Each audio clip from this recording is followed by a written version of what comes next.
The starters are undoubtedly a quintessential feature of Pokemon. If you ask people what the most recognizable Pokemon throughout the generations are, they will likely pick Pokemon such as Charizard, Swampert, and Greninja, since these Pokemon are the ones you start off the game with, and arguably the most iconic.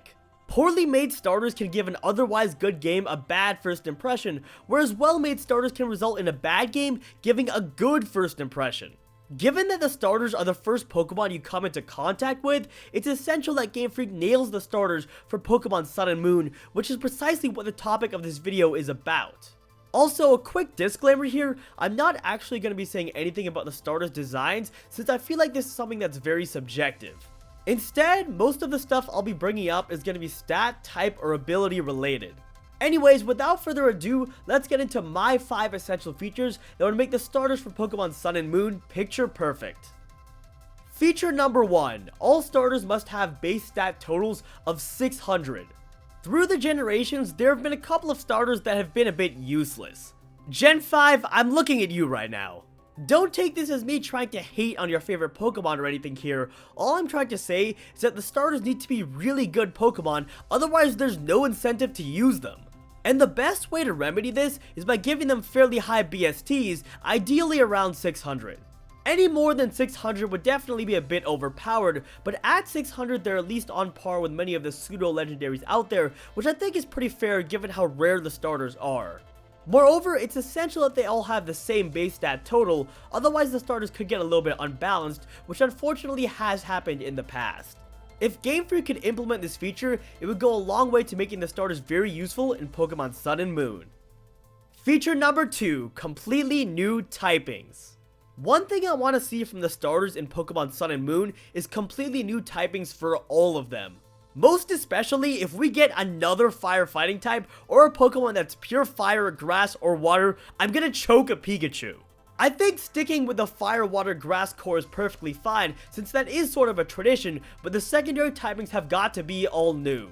The ideal secondary typings in my eyes would be Fairy, Dragon, and Ghost, since they're super interesting types, and we've never actually had starters with those types before. One more thing I should probably touch on is a lot of people want the secondary typings of the starters to cancel out their weaknesses. So, for instance, if the starters were Fire Dark, Grass Fighting, and Water Psychic, then the Fire Water Grass weakness chain would be offset by the Dark Fighting Psychic weakness chain. However, one problem I have with this paradigm is no matter what combination of typings you give to the starters, one type will be repeated from a previous gen. So, I think it might be better for Game Freak to not do this and just give us starters with all new types. At the same time, I could definitely see merit to the argument, so for now I'll just say it's a good idea and definitely want to take under consideration for Sun and Moon. Feature number 3, starter availability. The first part of this feature is that we should be able to get all 3 starters in the game by the time we beat the Elite Four. Obviously, we should be able to choose one at the very beginning of Sun and Moon, but then upon beating the Elite Four, we should be able to fairly easily get our hands on the other 2 as a reward for beating them. One other hope of mine is that Sun and Moon are going to have a more expansive aftergame as compared to the previous generations, and if this wish ends up happening, then getting the starters in the aftergame would actually be useful, unlike in past generations. Another big thing is I think there should be some way for us to get our hands on starters from previous generations before we fight the Elite Four. To give an example here, we should be able to catch a Mudkip or a Turtwig and use it on our team at some point before challenging the Pokemon League.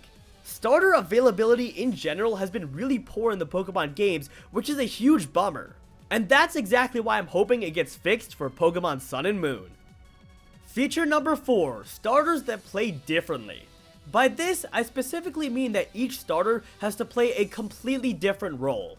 We can't have all 3 starters function as defensive walls, or all 3 starters be fast, offensive, physical attackers.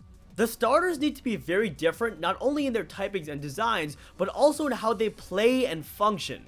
I personally think the best way to go about this is to have one Pokemon that's a defensive wall, one that's a fast offensive threat, one that's either a tank, meaning it would have fairly high offensive and defensive stats with low speed, or a jack of all trades. So for that last suggestion, something with stats akin to Mew or Celebi. Now, I admit that Game Freak is actually pretty good with this for the most part, so I'm not too worried about this one, but what I would like to see is for the difference between starters to be accentuated even further in Pokemon Sun and Moon. Feature number 5, Unique Abilities. Because starters are so unique and rare, all starters in Pokemon Sun and Moon ought to have exclusive abilities that no other Pokemon in the game can get. Moreover, these abilities should not resemble in any way, shape, or form an ability from a previous generation starter.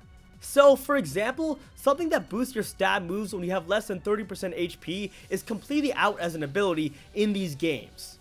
Once again, Game Freak did do a much better job with this in Gen 6, so if anything, this is more of a feature I want to return.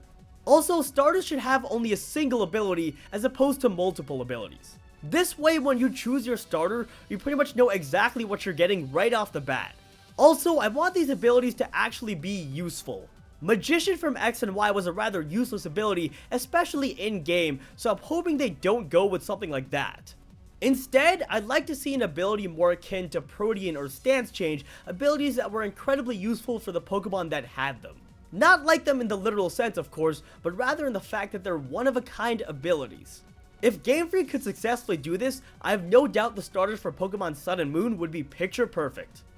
Well, alright folks, that is pretty much gonna do it for this video. As always, if you enjoyed, be sure to drop me a like down below and subscribe to my channel if you haven't already for more Pokemon Sun and Moon videos in the future.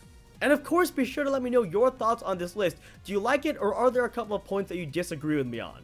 Otherwise, I hope you all have an awesome rest of your day, and I will see you in my next video.